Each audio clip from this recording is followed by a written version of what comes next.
Sunny Yadav alias Sandeep.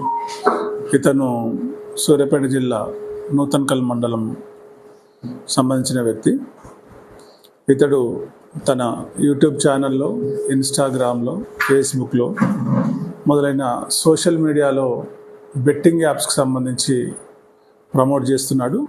దీనివల్ల యువత చెడిపోయే ప్రమాదం ఉంది కాబట్టి అతనిపైన నూతన్కల్ పిఎస్లో ఈ నెల 5వ తారీఖున కేసు నమోదు చేయడం జరిగింది. అతన్ని అరెస్ట్ చేసేది ఉంది. ప్రస్తుతం అతడు అబ్స్కాండింగ్లో ఉన్నాడు. ఇతడు బైక్ రైడర్. చాలా యూట్యూబ్ ఛానల్లో యాక్టివ్ ఉంటాడు. ముఖ్యంగా వివిధ దేశాలు తిరుగుతుంటాడు, వివిధ రాష్ట్రాలు తిరుగుతుంటాడు బైక్ పైన. దానివల్ల అతనికి క్రేజ్ ఉంది. ఆ వ్యక్తి బెట్టింగ్ యాప్స్ని ప్రమోట్ చేయడం వల్ల యూత్ అట్రాక్ట్ అయ్యి చెడిపోయే ప్రమాదం ఉంది కాబట్టి అతనిపైన ఈ నెల నూతన్కల్ పిఎస్లో కేసు నమోదు చేయడం జరిగింది. సోమోటో కేసు చేసినాం, మేమే చేసినాం.